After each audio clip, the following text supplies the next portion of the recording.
Fiber Town. We're going to say it's 5 o'clock somewhere. It's a Saturday, the 17th, I believe, of August 2019, and this is episode 234. Welcome to my kitchen. If you're brand new, I'm so glad you're here. If you're returning, I can't wait to chat with you guys too.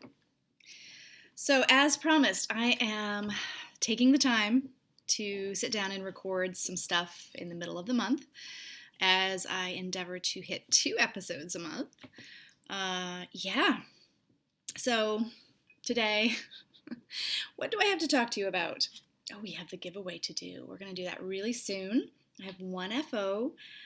I have works in progress, spinning, dyeing, sewing, and some random stuff here and there. So I'm drinking sweet white vermouth martini. This is my father-in-law's drink. Missing him. This is him in a drink that with some ice cubes. Sweet white vermouth with some olives stuffed with anchovies. It may sound gross. Trust me, you'll love it. If you don't know what's in the olives, they're delicious. It's the perfect combination. I ate all the olives. Some cheesy crackers wouldn't go amiss either. In fact,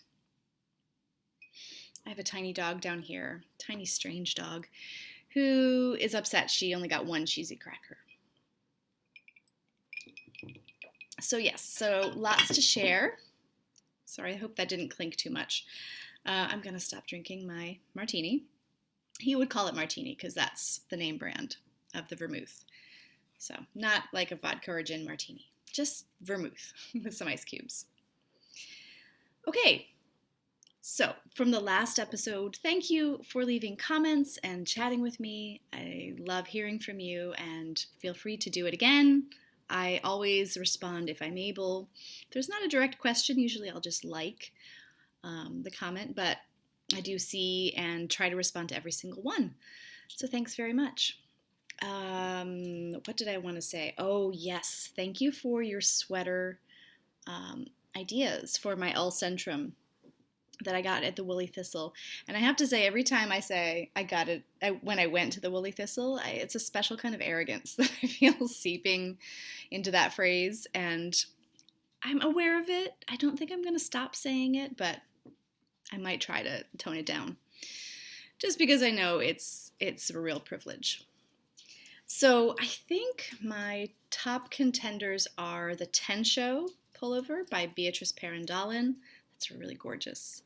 And I would use both colors that I have in that, or a classic that has been on my list forever, and some folks made me aware of it again. It would be perfect for this yarn. It's the Siri pullover. Oh my goodness, I can't remember. Suvi Simola? Is it Suvi Simola? I could be wrong. Anyway, Siri. Those are my top contenders. So thank you. And the winner was Indigo Fever from Canada. So I will be sending this wool. Where is it? Here it is. This woolly bag of goodness. It's back to Canada, near where it came from. Semi-near in U.S. terms.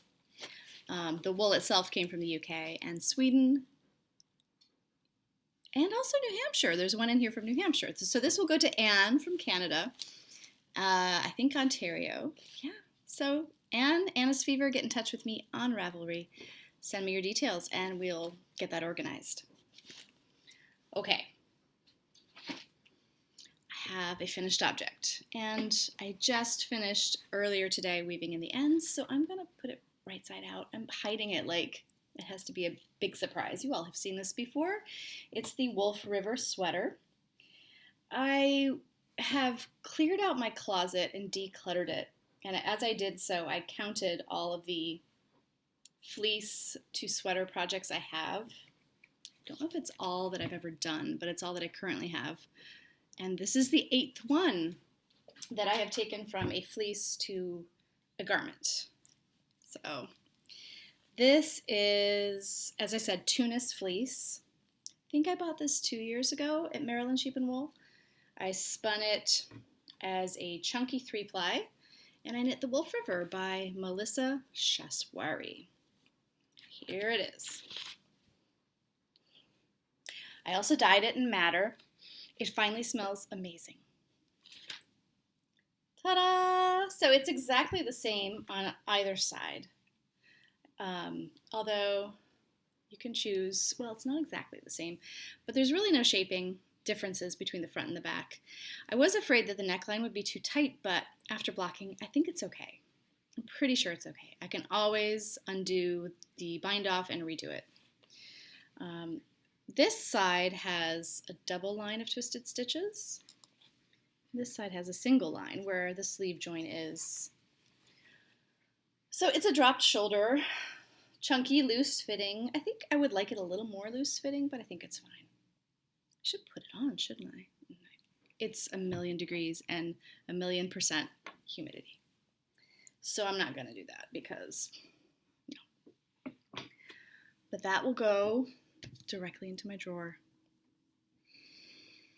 My sweaters defy Marie Kondo folding, so I'll fold it in my own way in my sweater drawer, and there we go. So works in progress. I have not ripped out the Hat Dana yet, but I'm going to because I made another mistake in it, and that was one mistake too many. Couldn't tolerate 2 mistakes.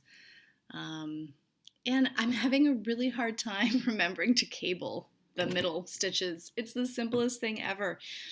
It's barely even a cable. It's a 3-stitch cable, so you're only crossing 1 stitch over, and I can't remember. And I dropped down and did some surgery to cross the cable, and then I lost some eyelets on either side of it going up, and the simplest things are sometimes the most difficult. So I'm going to start it again sometime. I have finished 1 sock.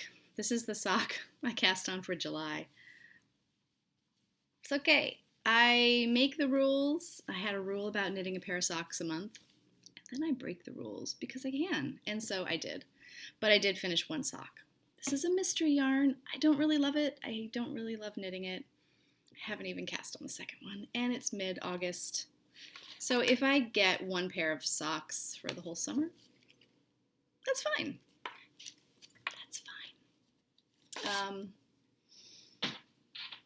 The thing that has my attention is the Yell pullover by Marie Wallen. And I have just, this morning, cast on the steek stitches. This is a mess. This is from the Shetland book. Look at that. Look at that. Yeah, so sleeve stitches, or steeks, are somewhere here. I don't know. They're there. 7 stitches instead of the 5 she recommends. I think last time we chatted, I was really panicking about the contrast here. But I think it's gorgeous, and when you're knitting it up close, yeah, it's not super contrasty, but I love it. I think it contrasts enough when you have a lot of fabric going and you look at it from a distance. Nobody's going to be like looking at me like this, or even 8 inches away, except for me. I'll be doing that. But no, I really love it, and I think there was some question about whether maybe there was a difference in the dye lot. Not really dye, because these 2 main colors are natural colors, Sholmet and Shayla.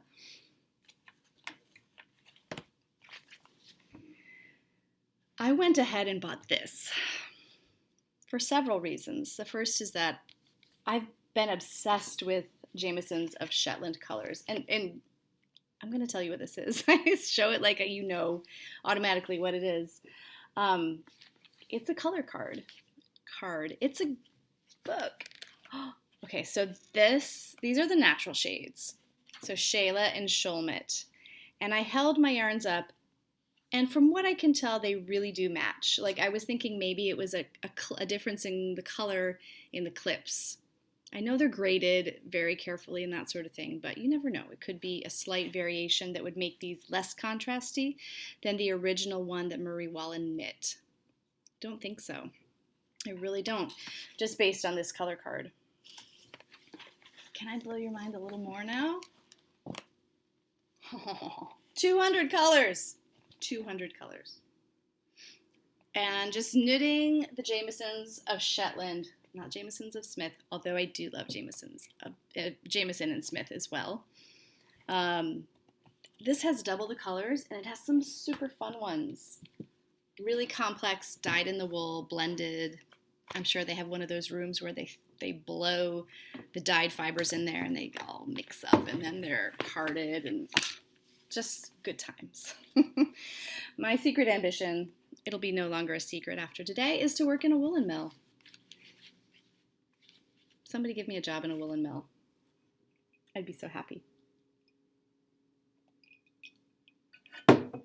Anyway, fun stuff. And the yell. I want my yell. So I will be knitting a lot more on that. That is all I have for knitting. Is that all I have? Yes. I have some dyeing, though. Oops, sorry about that. I do have some dyeing. I have been... Oh, no! Let me show you my spinning first. So I have been working on a Clun Forest spin, and I've dyed a good portion of it, but it started out like this. These are fresh off the wheel, Clun Forest fleece. Lovely, lovely fleece. Isn't it pretty? I'm applying these 2-ply, getting a heavy fingering, really a sport weight, I think. These have not been washed yet, but I've been applying 2 storage bobbins together to get shortish skeins, about 100 yards, sometimes like 120. And I have been harvesting things from my garden, and I will show you what I've been doing. And then I'm going to have to come back to fleece for one small thing that I probably should have done first, but that's okay. So I harvested some woad leaves, and I documented this process on Instagram stories. I had no idea how it was going to turn out, and I did a yeast vat, which yields pinks typically, sometimes tans. If you use several other methods, like there's a fermented one, there's a hydrosulfite method, then you get blues. So I took a small Clun Forest skein, and I did the yeast vat, and I got this really beautiful pink, which is much deeper in real life. I wish that this would show up. Here, maybe if I hold it next to a white. Yeah, there's the ish. You see the difference a bit more here if I hold it a little further back. Yeah. It's an adorable blush pink. Love it. It's better than an avocado pink as far as I'm concerned. I did throw in a leftover skein of my madder. Sorry. That's it for the woad vat. I'm jumping ahead. So these little mini skeins I'm dyeing naturally. I'm going to hopefully make them part of a colorwork yoke where I have the white as the body. So I have a white and a pink. And then I harvested fresh indigo, and I made fresh indigo vat. There's nothing to it other than blended up ice water with the indigo leaves. No mordants. It's really gorgeous. So I've done this before, and I was really looking forward to doing it again. And I found that last summer I got best results with 2 dips, like putting yarn in 2 subsequent indigo vats. So the first one I have, this is only 1 dip, and there's the difference there. It's a minty green. So look at the minty and the aqua. And then I did another skein in that first bath, and then I put it in a second dip. And that's my fresh indigo 2 dips. So far here's what I have. I'm going to do a yellow, and then maybe an orange. I don't have anything to do a purple at the moment. Someday maybe, but that's what I've got so far. Isn't that gorgeous? I love it, I love it, I love it. I did put some of that madder dyed in the fresh indigo to see what would happen. I thought maybe it would turn purple, but no, just muddy and weird. That's okay. I have 2 more skeins of this. I don't really want to knit anything with it at the moment. but it was fun to experiment. I also put some fleece in there. This is some bats from Hilda. Got a bit, you can see the indigo debris there. Yeah, got a little blue on Hilda. And then I did some botanical printing. I took a silk scarf. I put various things from my garden. I showed that as well on Instagram stories, although I did not save it. So it's not on the highlights. But then I took that, and I want to see how this shows up on camera because my phone camera cannot capture this color. I dipped it in fresh indigo. Yeah, it's really not showing up. It's just the most glorious color. And I want to do this again. I have one more silk scarf left in my stash. It has been mordanted with alum. I got some really gorgeous coreopsis prints here. I also got some indigo. I did some indigo leaf dyeing. And that did fade a bit when I put the fresh indigo. But it's just this beautiful minty aqua. Just not showing up. Maybe if I put it next to the... Not really. It's very hard to capture if you're not in its presence. Its glowing presence. I would love some yardage, some silk yardage in white. And try this. Anyway. Really adore it. My mother saw it. She wants it. It's totally her colors. So I mentioned that I need a yellow. You know what? I shouldn't get ahead of myself. We'll come back to the yellow. I have another thing I did with fresh indigo, and I'm just waiting. It just grows super fast, so I'll get some more baths going. Oh, yes. I'll get some more going this summer.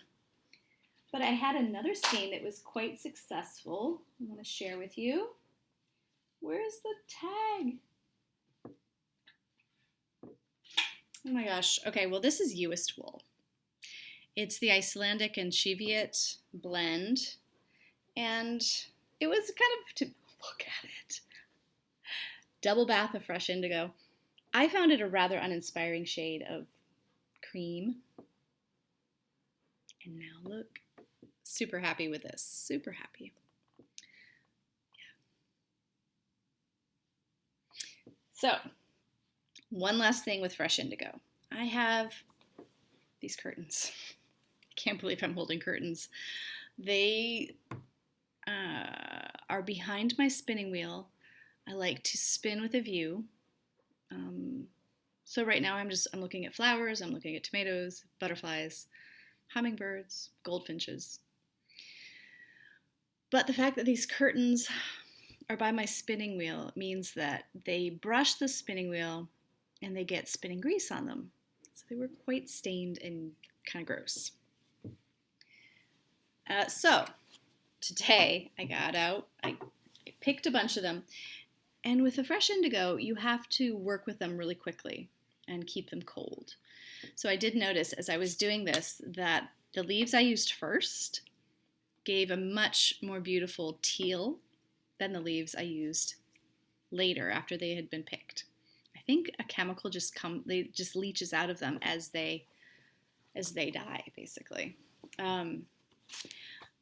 But I hammered the leaves over the grease spots. Let me see if I can. So it's really just at the bottom.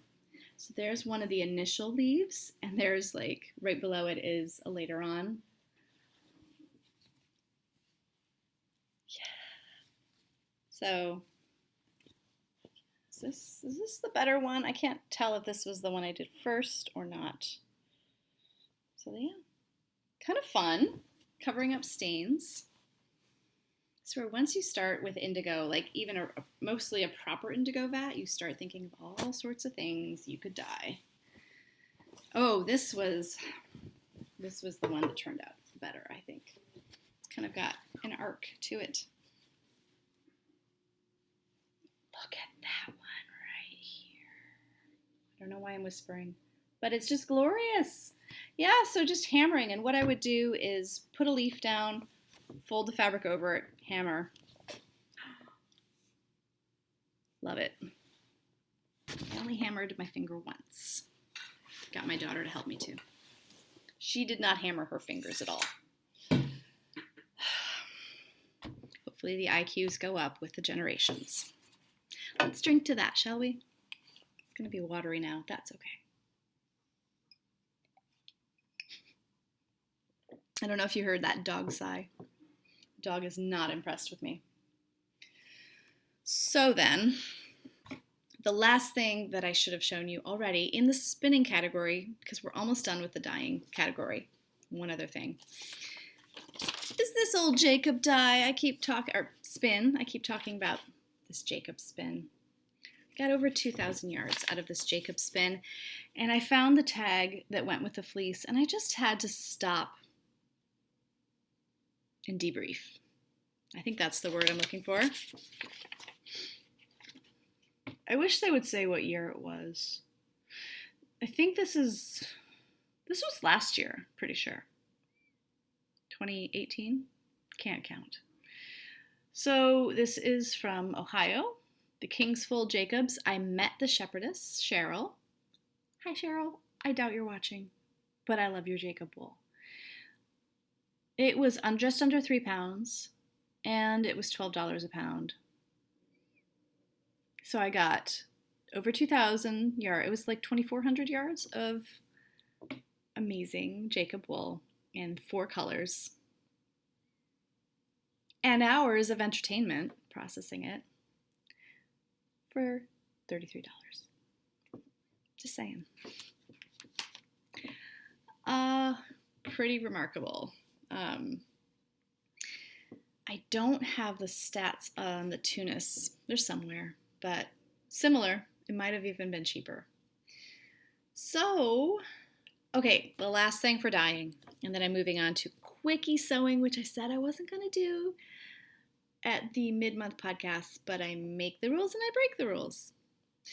So, and this does have to do with sewing a little bit. Okay, where is that thing I wanted to show you? Okay. Seriously? Okay, well, let me describe. Oh, here it is.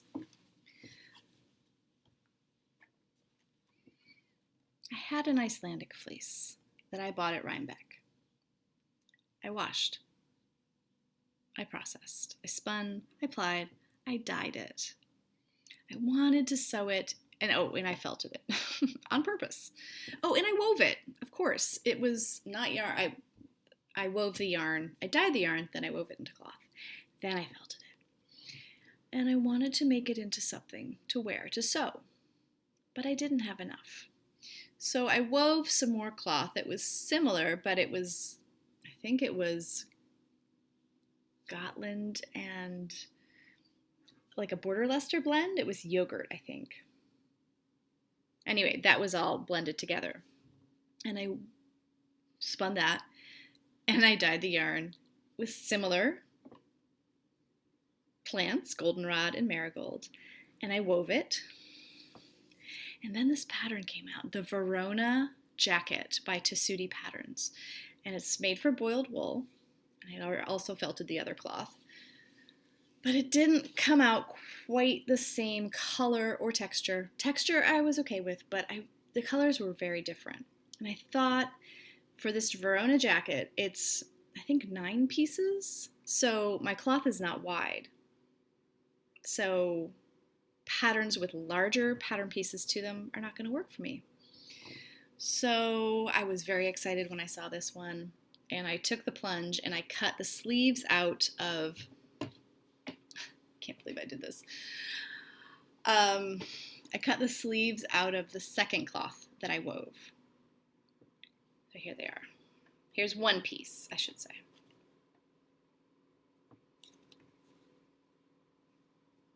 The sleeves are in 2 pieces. There's a little pin marking the little notch that I didn't want to cut into this fabric. Yeah.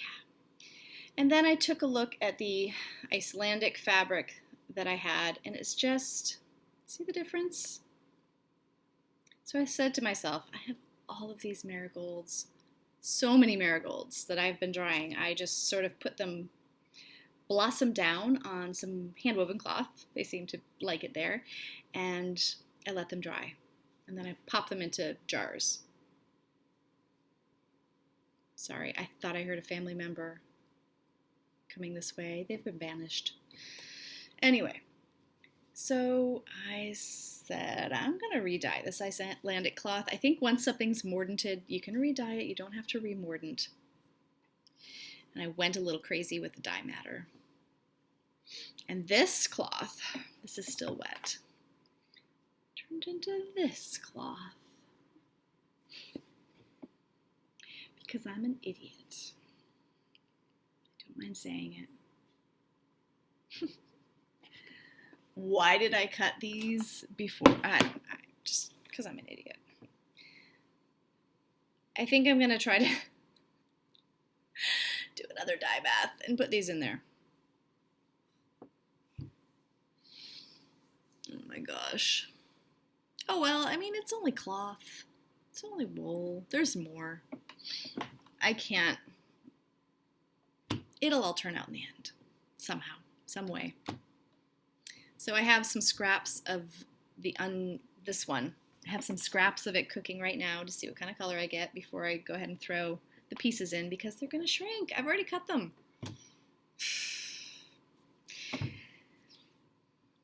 Stay tuned. In the meantime, I need to mordant some of that Clen Forest so that I can put it in a yellow dye bath and an orange one because I'm obviously getting great oranges. Okay. So the garden has just been giving back like crazy. I have been having an amazing time with all the dye stuffs and then planning the dye stuffs yet to come. The madder, the alkanet, what else? I have plans. I have so many plans for next year too. And that wild color book has just given me a lot of good information. I feel like there's stuff that I should have written down. I can't think of it now. But it's making me very happy. And I'm also sort of making lotions and potions, including an elixir of lemon balm. So this is honey and vodka and lemon balm from my garden. And that'll be ready in September sometime. And then I'm infusing lavender into some olive oil. It's getting very deep and dark, this olive oil. And that is just fresh lavender from my garden, mixed with a tiny bit of vodka to ward off any fungus, bacteria, that kind of thing. And this will just be for skin. So this will be drinkable. And this is an herb. Lemon balm has anti-anxiety properties. This is just for body oiling, skin. Sorry, just getting some of these little bits that are up here. So I have more plans for other things in the garden to go into oil and to go into vodka and to go into vinegar. So I'm just really enjoying all that witchy stuff. Speaking of witchy stuff, I'm almost done reading this book I got from the library. Have you guys read this? Very entertaining. I recommend The Witches of New York by Amy McKay. I have to read some of her other books. It's been very good. And so let's finish up the sewing stuff and then I'll be off to finish my aperitif. So I made this. This is a gypsum skirt. And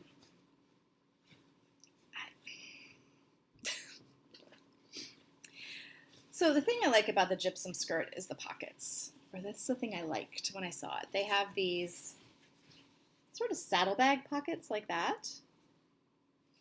Okay, here's the thing about the saddlebag pockets. They get caught on doorknobs and cupboard knobs, and no.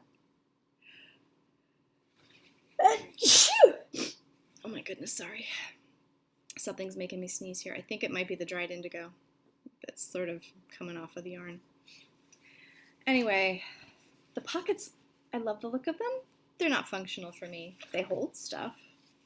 But this will be probably just in around the house. Maybe I shouldn't wear this around the house because it gets stuck on everything. Maybe it'll just be out and about.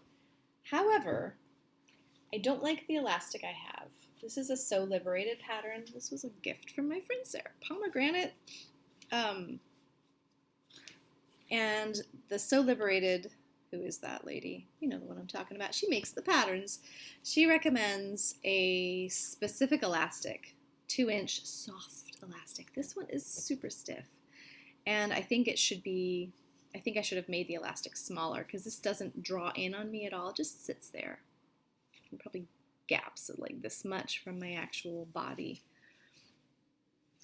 So other things, I don't think this is the right fabric for a skirt. I wanted a floaty skirt, and I had this sort of synthetic crepe that I got at an estate sale for $4 for 4.5 yards.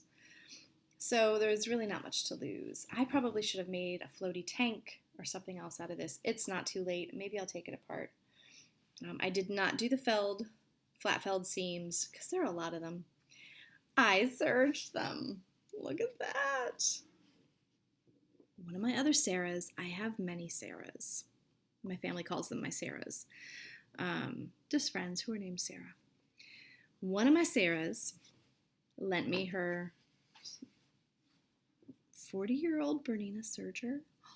That thing is amazing. I finally got up the nerve to give it a go, and I serged the seams. That thing it's all metal. It's a tank. It's pretty cool. I'm pretty excited to be babysitting it for her while she is abroad. So she got it from someone who was she got it for free from someone she knew destashing. So okay, so some other things I've made. I made a Cali shirt, another one.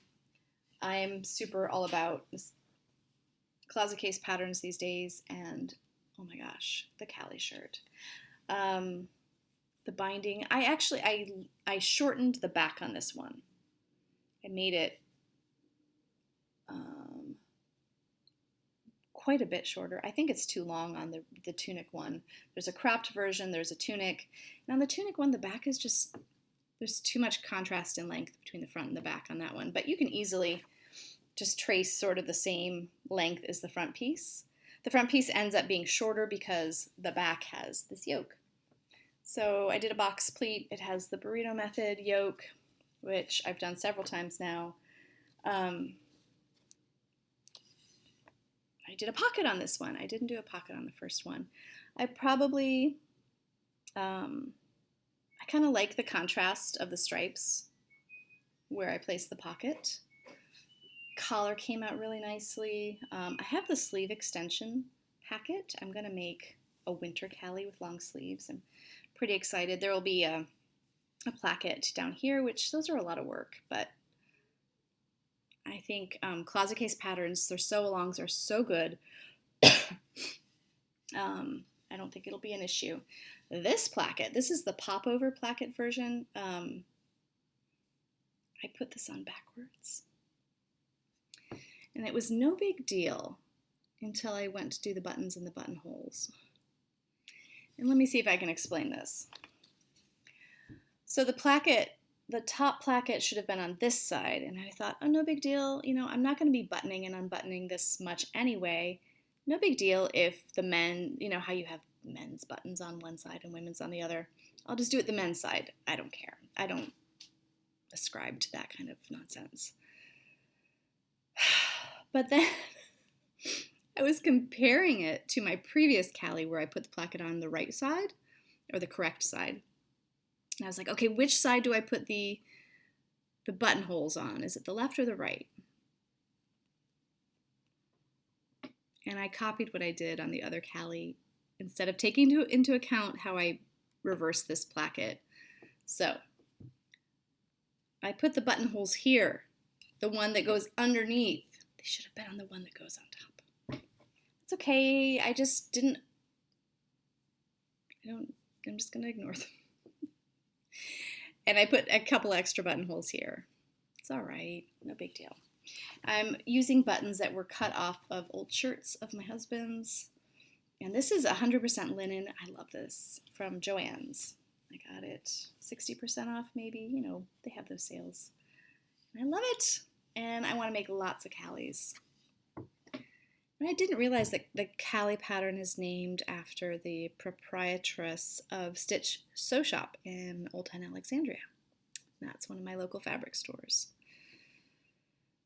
Yeah. Oh, a couple other sewing things. I made this a while ago and forgot to mention it. This is the Emerald Bias dress. And this originally showed up in one of the making magazines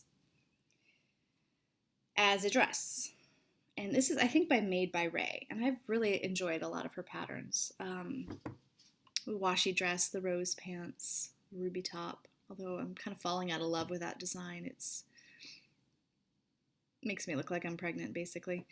But this one, I was intrigued because it was bias cut. And I thought, I'm going to use scraps for this. And then the stakes will be low. And so I did. I used linen scraps. And you're not supposed to cut it out of 2 colors. But I was doing a scrappy. So I did cut it out of 2 colors. And I bound everything with bias tape made by another of my Sarahs, Sarah Pomegranate. I bound the hem as well. And I think this dress has you do a facing, but I could be wrong. But I decided to bias bind it, much easier. I did not bias bind the armholes, I just turned them over and hemmed them. I did a great job sewing this thing, if I do say so myself. The pockets, though, they kind of make it stick out funny, in a funny way. And I don't know if it's the linen, but I will say it needs a wash. I've been wearing it a ton, just around the house, because honestly, this thing should not be marketed as a dress. It is a nightgown. Maybe a beach cover-up to stretch it. It's not a dress. It's a nightgown. The hem is unusual. It dips and flows, and this is a nightgown. You may disagree with me. That's okay. Okay, that was a little weird, sorry. Last thing, and then I will sign off. I did a thing I've never done before, and I enjoyed the heck out of it. So I'm kind of in a quest to learn more about fabrics. I wouldn't call it a quest. I'm interested in learning more about fabrics, and I came across this thing on a podcast. You can subscribe to this, Vogue Fabrics. They have a retail store in Illinois and a warehouse in Illinois. So they put out a catalog 4 times a year. This thing is comprehensive, and it's a collection, and you can subscribe to it, as I said, or you can get for $5. I paid $5 for this, and what it is they send you fabric swatches, and they tell you what it is and which pattern it corresponds to. So basically, you go through with your glue stick. Oh my gosh, so much fun.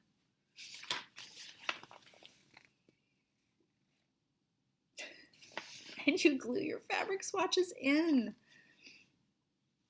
Oh my goodness. There were a couple patterns here that I really liked, and a couple of fabrics as well. There were a lot of synthetics, which I do not typically use. But once in a while, I'm going to get a 2% spandex if I'm doing ginger jeans, for example. This is a really pretty rib knit. It's 100% cotton. There were some really nice linens. There was like a houndstooth linen, a couple of walls, more cotton rib knits, all sorts of things. But there were fabrics in here that I had never heard of, and I wanted to get a feel for them and what kind of patterns they're recommended for. And I haven't actually looked at this in a few weeks. Oh, look at this one. A gingham linen cotton right here. Kind of liked that. It was super fun. Just sitting down and looking at all the patterns and the fabrics and gluing them in. Ooh, look at this is 100% linen, this suiting. I really actually like that. So this was super fun. Vogue Fabrics. What are they calling this? Swatch catalog, maybe? Now, most of the patterns I wasn't thrilled with. I thought this was kind of a great outfit here. So basically, what you can do is order fabrics, patterns, and notions straight from the catalog if you like what they have to offer. Oh, this is really nice, actually. This is a cotton with like a metallic shot through it. Anyway. And they'll send it all to you, so you really don't have to do the putting together the project and the materials. That's kind of my favorite part. But, oh, this sort of brownie olive stretch denim is really nice. It was super fun. I don't think I'll subscribe to it, but I might occasionally get a catalog, like maybe twice a year. Yeah, so that was very fun, and I think it'll help me understand fabrics better. The other thing I'm going to do is keep a notebook by my sewing machine, because finding that my memory for what I thought of sewing projects, what kind of materials I actually ended up using as opposed to what's recommended, like how much of it, those memories fade for me really quickly. I do tend to mark like my modifications on the pattern pieces, but those things are kind of like put away. They're out of sight, out of mind. I really have to take them all out and look at them all, and then fold them all back and put them back away. And I'm not going to do that on a regular basis. So I still don't I'll think, okay, this kind of blouse, I think I know how much yardage to get. I can look up what they recommend, but is that actually what I used the other time I did it? Because I ended up using less. And I think that this will help me remember, be a little more mindful of what fabrics go best with which patterns. I tend to make some questionable choices if I don't remember exactly how things went the last time. So yeah, I'm going to keep maybe divided into categories of patterns: dresses, pants, tops, and just record notes there as I make things. I think that will help me to remember if I've written it down. There's so many butterflies outside. It's been an amazing summer for those. So I will see you guys again. I will see you friends again in a few weeks. And till then, I hope you have a wonderful end of your August. This is okay, I'm not ending this well. Take care. Till next time.